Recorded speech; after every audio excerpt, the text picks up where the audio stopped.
Voici un exercice de Scratch assez classique où l'on doit traduire un programme de calcul ayant une certaine forme sous un algorithme en Scratch. Donc cette traduction est assez classique. Ici, il suffit juste d'analyser l'algorithme. Dans un premier temps, on nous demande de choisir un nombre. Bon, évidemment, la ligne 1, quand le drapeau est cliqué, le programme se lance. La ligne 2, justement, nous demande de choisir un nombre et d'attendre. Évidemment, l'idée c'est qu'il affiche la question choisir un nombre et il attend que vous tapiez un nombre comme réponse. Par exemple, vous tapez 3 puis entrée et ensuite il continuera le programme. Ensuite, cet algorithme est un peu particulier. Il y a une partie gauche et une partie droite. Sur la partie gauche, on demande de soustraire 2. Autrement dit, soustraire 2 au nombre de départ.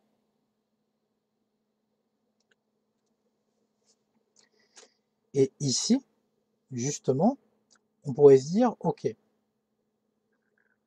choisir un nombre, je vais appeler ce nombre R comme réponse.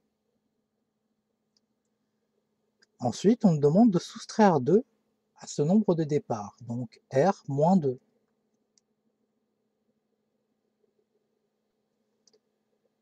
Quand on regarde la ligne 3, on nous dit mettre A à réponse moins quelque chose. Ben, tout simplement, réponse moins 2. Ça va stocker réponse moins 2, autrement dit R moins 2, dans la variable A. Ce qui voudrait dire que A est égal à R moins 2. A est en fait le nombre représenté par cette case. Alors c'est un petit a, ici j'ai mis des majuscules pour que ça se voit mieux, mais normalement j'aurais mettre que des minuscules. Maintenant sur la partie droite du programme. On demande d'ajouter 1.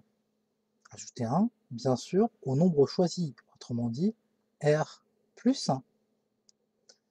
La réponse, plus 1. Bah justement, à la quatrième ligne du programme, qu'est-ce qu'on nous dit?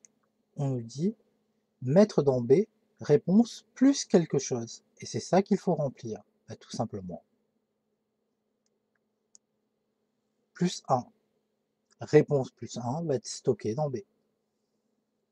Et donc ici, en fait, on aura B. J'insiste, je mets des majuscules pour que ça se voit mieux. La dernière étape du programme est de multiplier les deux résultats précédents.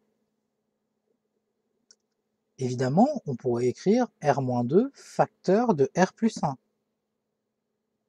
Mais, étant donné qu'on a stocké dans A et B, que faudrait-il dire plutôt?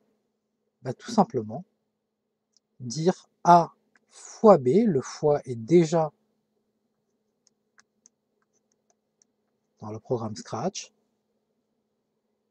pendant 2 secondes. Autrement dit, cela va afficher A fois B pendant 2 secondes. Ainsi, le résultat final, ici, est A fois B. Bien sûr, il est égal à R-2 facteur de R plus 1, mais il est beaucoup plus logique d'écrire A fois B. Et donc, ce petit exercice en Scratch rapportait 4 points sur 100. Alors je dis exercice, c'était une question dans un exercice sur un programme de calcul, soyons clairs.